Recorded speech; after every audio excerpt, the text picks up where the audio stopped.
सत्संग का महात्म सुन रहे थे। जो वास्तविकता है, एक कुंभ, एक प्रयागराज, तो वह जगत में है जिसकी सब और चर्चा है। अभी आप सुन रहे थे, देख रहे हैं। एक योग बना है, ऐसी मान्यता है कि वहाँ जो जाएगा, जो स्नान करेगा, डुबकी लगाएगा, उसको उसके सारे पाप धुल जाएंगे। ऐसी मान्यता है, धारणा है। लेकिन वास्तविक जीवन में क्या मिलता है, उसके बाद हमारा जीवन उसमें डुबकी लगाने के बाद कैसा निर्मल होता है, हर कोई अपने अंतर में झांक करके देखे तो पता चलेगा कि क्या मेरा अंतर का मैल धुला, निर्मल हुआ या नहीं हुआ। कहते हैं, एक कथा आती है, एक बार माता पार्वती भगवान शंकर से प्रश्न किया, ये त्रिवेणी के गंगा की इतनी महिमा है कि जो कोई भी इसमें डुबकी लगाएगा उसके सब पाप धुल जाते हैं। क्या यह वास्तव में सही है? तो भगवान शंकर ने कहा कि चलो इसकी परीक्षा की जाए। ऐसी एक कथा आती है। तो माता पार्वती और भगवान शंकर उसी त्रिवेणी के संगम से कुछ दूर एक जगह थी जहाँ बहुत ही पंकिल जो होता है ना, जो दलदल जमीन वैसा बना हुआ था उनका। भगवान ने ऐसा सृजन किया होगा। उसमें माता पार्वती और भगवान शंकर दोनों उसमें फंस गए थे। वेश बदल के गए थे और जितने आने जाने वाले लोग थे उनसे प्रार्थना करते थे कोई भाई इस दलदल से हमको कोई निकाल दे, उसको भगवान की बड़ी कृपा होगी, हमें इसको निकाल दे। लोग उसके पास आते उस दलदल में, और दलदल की यह स्थिति होती है कि जो कोई भी उस दलदल में जो फंसे हुए को निकालने जाता है वह खुद उसमें फंस जाता है। ऐसा दलदल का है, इसलिए जो एक बार उसमें फंस गया उसको निकालना बड़ा मुश्किल होता है। किन्हीं लोगों ने देखा होगा ऐसा स्थान को।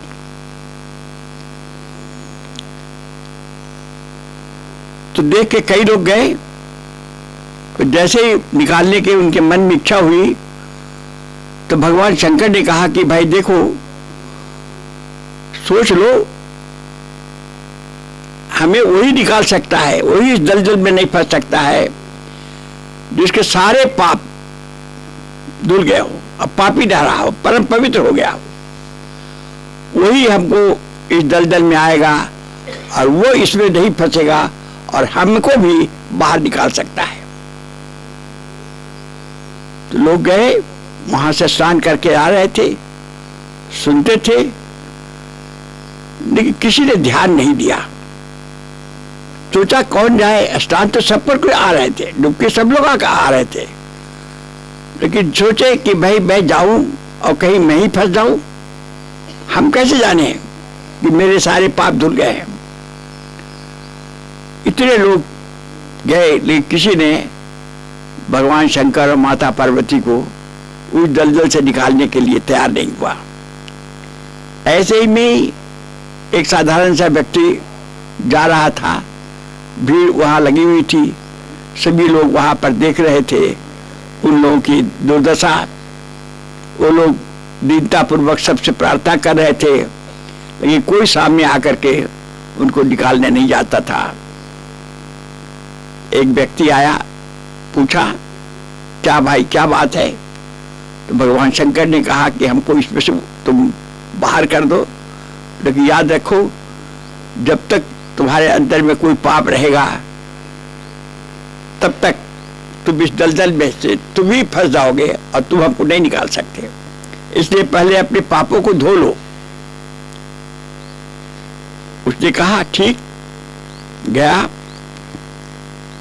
और त्रिवेणी में गंगा की आरती यह मंत्र पढ़ करके लोग स्नान करते समय में मंत्र पढ़ते हैं डुबकी लगाने के पहले, और ये भाव लेकर के ये मां गंगे मुझे तू पवित्र बना दे, इस भाव से और इस विश्वास से वो व्यक्ति डुबकी लगाया और डुबकी लगा करके और उस स्थान पर पहुंचा जहां पर भगवान शंकर और माता पार्वती वेश बदल करके ये लीला कर रहे थे। जैसे ही वो व्यक्ति उनको निकालने के लिए पहुंचा, भगवान शंकर ने कहा, सावधान किया, सोच लो तुम भी इसमें फंस सकते हो। तो बोले कि नहीं, मैं सारे पाप मेरे धुल गए हैं। और वो गया और वो तो उनकी लीला थी, माता पार्वती और भगवान शंकर को हाथ में पकड़ करके बाहर खींच के ले आया और सभी लोग देखते रह गए। इसके पीछे, इस कथानक के पीछे क्या रहस्य है? गंगा वही, त्रिवेणी वही, सभी लोग डुबकी लगा रहे हैं, किसी को विश्वास नहीं कि मेरे पाप धुल गए, इसलिए कोई हिम्मत नहीं किया उनको भगवान शंकर को और पार्वती को बाहर कर ले। एक व्यक्ति जाता है, उसको विश्वास है यह गंगा परम पवित्र करने वाली है, और उसका ध्यान करके, मां का ध्यान करके डुबकी लगाता है और पवित्र बन जाता है। इस कथा का मूल में यही है कि जब हम जैसा विश्वास लेकर के जो भी चीज करते हैं वो विश्वास का फल होता है, उसका वही फल हमको प्राप्त होता है जीवन में। हम भी सत्संग में बहुत दिनों से आते जाते रहते हैं। यह भी सत्संग त्रिवेणी है, तीनों जैसे वो त्रिवेणी है, जमुना, गंगा और सरस्वती मिलती हैं, और वहां पर जो स्नान करता है उसके ये पाप धुल जाते हैं। वो धुलता है या नहीं धुलता है ये तो अलग की बात है। नहा करके आने वाला अपने को झांके कि सचमुच में क्या मेरा मन निर्मल हुआ, साफ हुआ। देखिए यह गंगा, ये त्रिवेणी का फल हमको तुरंत मिलता है। जो कोई भी डुबकी लगाएगा उसको तुरंत उसका फल मिलता है। ये गोस्वामी तुलसीदास जी ने लिखा है, बज्जई फल पेखिए तत्काला, काक होई पिक बकई बकवाला। कहते हैं इसका तुरंत उसी तत्क्षण उसका फल मिलता है। कौवा और कोयल देखने में दोनों काले हैं, लेकिन ऐसे ही मनुष्य सब एक समान है। जैसे ही उसके अंदर डुबकी लगाएगा उसके अंतर के बल धुल जाएंगे, तब बाहरी शरीर भले वैसा रहे लेकिन अंतर बदल जाएगा। वो कौवा का कर्कश स्वर कोयल सरीखा मीठा बन जाएगा, यानी स्वभाव बदल जाएगा, अंतर परिवर्तन हो जाएगा। इसको कहते हैं प्रयाग के अंदर डुबकी लगाना। यह है ऐसा अवसर, बहुत दिनों के बाद, जन्म जन्म की तपस्या करने के बाद कहीं कहीं कभी कभी आदमी को प्राप्त हो जाता है। हम नहीं जानते हैं हम किस जन्म के पुण्य से, किसके प्रताप से, किसके आशीर्वाद से इस सत्संग में आए हैं और इस सत्संग का लाभ ले रहे हैं। इसका फल हम नहीं जानते। लिखा है, आपने पढ़ा होगा, कभी अपने साधन में प्रकाशित हुआ था, परम भागवत पंडित जी महाराज ने लिखा है, एक साधक था, बहुत दिनों से सत्संग में आता था, साधना करता था, कभी कभी अकेले में बैठ के सोचता था जीवन भर सत्संग में आते जाते रहे, न जाने मरने के बाद, मृत्यु के बाद क्या होगा। वृद्धावस्था थी, यही चिंता उसे सताए रहती थी। हमें तो कुछ दिखाई नहीं पड़ता, अब समय भी जीवन का निकट आ गया है, पता नहीं क्या होगा। भगवान अंतर्यामी है, गुरु सब जानते। गुरु ने सोचा इसका जो इसको उसको अनुभव कराया जाए, उनकी कृपा रही होगी। एक दिन रात को स्वप्न देखता है व्यक्ति, उसकी मृत्यु हो जाती है। घर परिवार के लोग चारों तरफ घेर करके विलाप कर रहे हैं, रो रहे हैं, सब देख रहा है। और वो यमलोक में चला जाता है, उसकी आत्मा। वहां कहते हैं जब रात के यहाँ हिसाब होता है कि क्या इसने पुण्य किया, क्या इसने पाप किया, हो ही रहा था। इसी से उसी समय एक दिव्य आत्मा वहां प्रकट होती है और उस यमपुरी में वो दिव्य आत्मा कहती है यह हंस मेरा है, इसे मुझे दे दो, मैं अपने लोक में ले जाऊंगा। वह दिव्य आत्मा और कोई नहीं, उस साधक के गुरु थे। ये परम भागवत पंडित जी महाराज ने लिखा है। साधक की नींद अचानक खुल जाती है, उनकी कृपा को अनुभव करके उसका अश्रु प्रवाह चलता है, रात दिन रोता रहता है, हे प्रभु कैसे आपने कृपा किया। उसका जीवन प्रत्यक्ष हो गया, जीवन में प्रत्यक्ष उसका आभास हो गया, अनुभव करा दिया। यह सत्संग वही सत्संग है। यहां यदि कोई श्रद्धा भाव विश्वास के साथ एक बार डुबकी लगा ले, प्रभु हम तो आपके सत्संग में आ गए हैं, हमारा मन चंचल है, क्या करूं, अब आप देखिए, निश्चय जानिए इस भाव से भी जैसे भी आए, हर तरह से उसका जीवन संवर जाता है। उसके जीवन में उसे एक चमक आ जाती है। जैसे आप सुन रहे थे अभी ने कि जीवन में शांति, आनंद, ज्ञान, सब जो कुंभ के स्नान के, त्रिवेणी स्नान करने का जो फल मिलता है, जमुना के कर्म, उसके जीवन में कर्म पवित्र हो जाते हैं। गंगा भक्ति के स्वरूप है, उसके जीवन में भक्ति का प्रवाह हो जाता है। उसके अंतर में ज्ञान का प्रादुर्भाव हो जाता है। कर्म, भक्ति और ज्ञान तीनों का संगम उसके जीवन में हो जाता है और असली त्रिवेणी का उसको फल मिलता है। यह है इसका आंतरिक स्वरूप। इस त्रिवेणी का बाह्य स्वरूप है।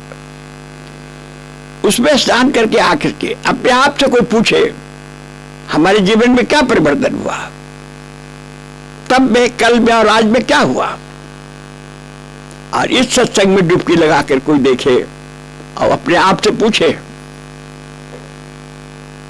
मुझे सत्संग से क्या मिला। अभी अभी प्रार्थना की बात चल रही थी, अभी आप लोगों ने भी पढ़ा होगा, आजकल तो सोशल मीडिया का जमाना है। अपने छत्तीसगढ़ के जो ग्रुप है व्हाट्सएप में, उसमें किसी ने बड़े अच्छे व्यक्ति ने लिखा है एक संस्मरण, बड़ा ही सुंदर। हमने पढ़ा तो पहले भी था, लेकिन इसको अभी सुना। ये बात गुरु महाराज के जमाने की है, जब सत्संग में बहुत थोड़े लोग आते थे एक बार टुल्ला में सत्संग हो रहा था, भंडारा था, गुरु महाराज का प्रवचन हुआ। गुरु महाराज ने कहा कि हमारे पास जितने भी पत्र आते हैं, लोग लिखते हैं कि हमारे बड़ी गरीबी है, जीवन बड़ा मुश्किल से कटता है। विद्यार्थी लिखता है कि पढ़ने में मन नहीं लगता, मैं कैसे भी पास हो जाऊं। कोई लिखता है कि हमारी लड़की की शादी नहीं होता है, आप कृपा कीजिए। इस प्रकार जितने भी पत्र आते हैं सब सांसारिक कष्टों के बारे में ही आते हैं, सांसारिक परेशानियों को भी हमारे पास लिखते हैं। किसी ने ये नहीं लिखा कि मेरा मन नहीं लगता है, मेरा मन बड़ा गंदा है, मेरा मन बड़ा अपवित्र है। इसके बारे में किसी ने नहीं लिखा। गुरु महाराज ने कहा, मैं तो अध्यात्म विद्या का तुमको हम गारंटी देते हैं कि यदि तुम हमारी साधना करोगे तो तुम्हारा मन पवित्र हो जाएगा और सब तरह से सुखी हो जाओगे। गुरु महाराज का प्रवचन हो गया। दूसरे दिन गुरु महाराज के समय में बोलने वाले परम पूज्य पंडित जी महाराज ही मुख्य रहते थे। उनको बोलने के लिए कहा गया। परम भागवत ने गुरु महाराज की उसी चीज को बड़े आर्त भाव में स्वर में कहे।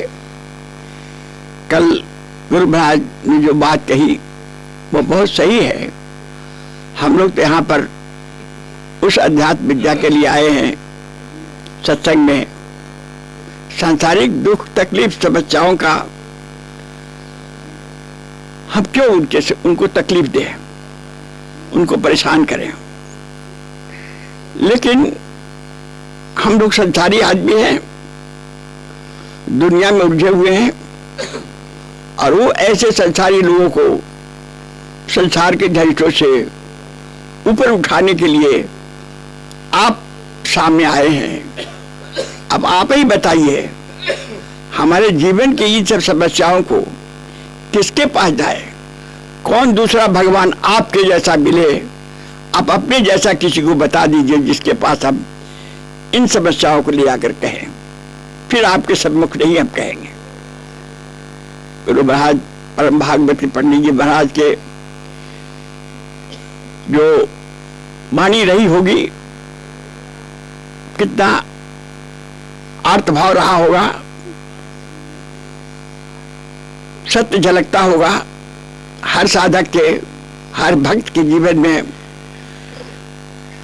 जो जीवन में जो आता है वास्तविक में, परेशानियां, तकलीफ, संकट, कभी बीमारी का, कभी आर्थिक, कभी कुछ, उसमें उलझ करके जब कहीं की नहीं बनता है कुछ, किसको कहे? तब उसको याद आता है अपने परमात्मा का, अपने गुरु का।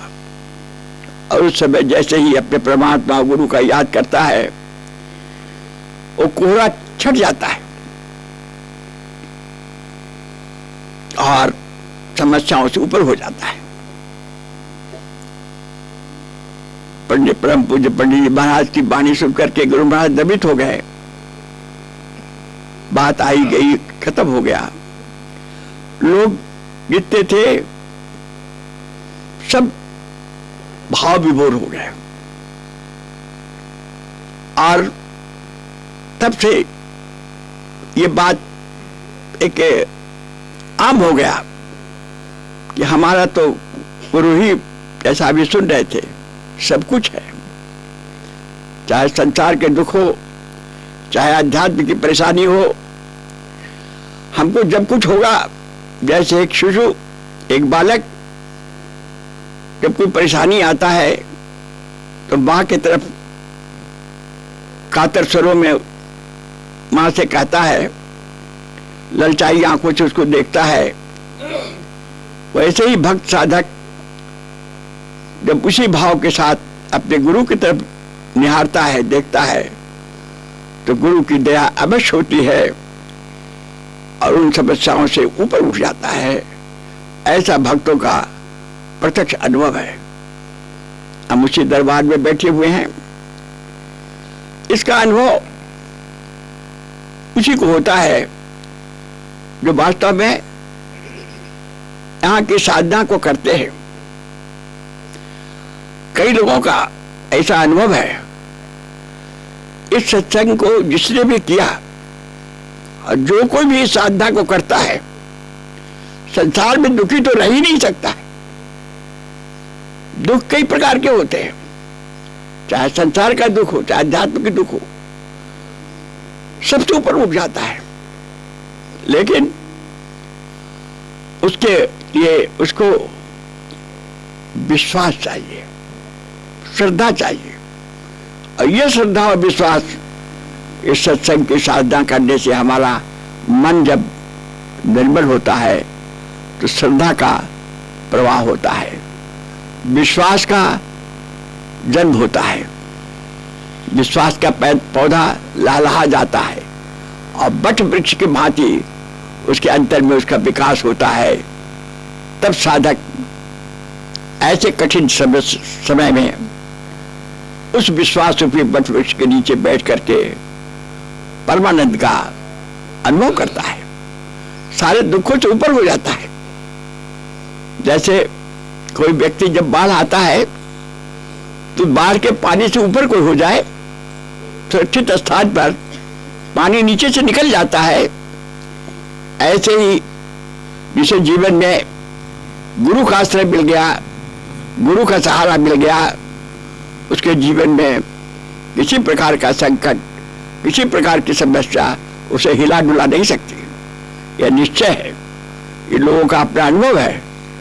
सच्चा साधक इसको बराबर अपने जीवन के हर डग में, हर दिशा में अपने गुरु का सहारा देखता है, गुरु की कृपा को अनुभव करता है।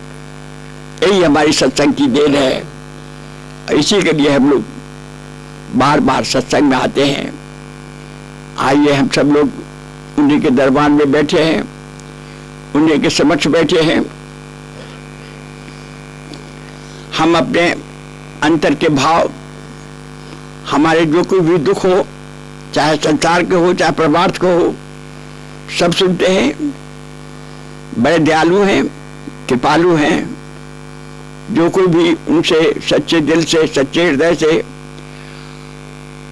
मन ही मन उनके सामने प्रार्थना करता है, निश्चय रूप से प्रार्थना उनकी स्वीकृत हो जाती है और उसकी समस्या दूर हो जाती है। इसको कोई भी साधक आजमा करके, परीक्षण करके देख ले।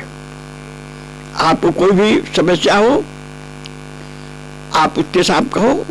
परम भागवत ने तो ये लिखा है, यदि किसी तुम संकट से गिर गए हो तो रात्रि के समय सबसे अच्छा समय है। उस समय तुम घुटने टेक के गुरु के सामने बैठ जाओ, मालिक दया करो और देखो परिणाम क्या होता है। ऐसे ही परम गुरु की दिव्य दरबार है जहां हम आप सब लोग बैठे हैं। आइए 2 मिनट फिर ध्यान करें। प्रभु, हम सब जैसे भी हैं आपके हैं। हमारा तो कहीं कोई ठिकाना नहीं सिवाय आपके दरबार के। आपको जैसा लगे वैसा कीजिए। हम तो आपके समक्ष आ गए हैं, आते रहेंगे, आपकी कृपा की प्रतीक्षा करते रहेंगे। यही हमारी साधना है, यही हमारी प्रार्थना है। आप कृपा करें। भक्तों ने यह अपने श्रद्धा स्वरूप यह कुछ भेंट आपके समक्ष रखा है। हे परमात्मा, हे प्रभु, हे गुरु, इसे आप स्वीकार करें और सब के ऊपर दया करें। आइए भावपूर्वक यह नैवेद्य गुरु महाराज के समक्ष जो रखा है अर्पण करें और प्रार्थना करें।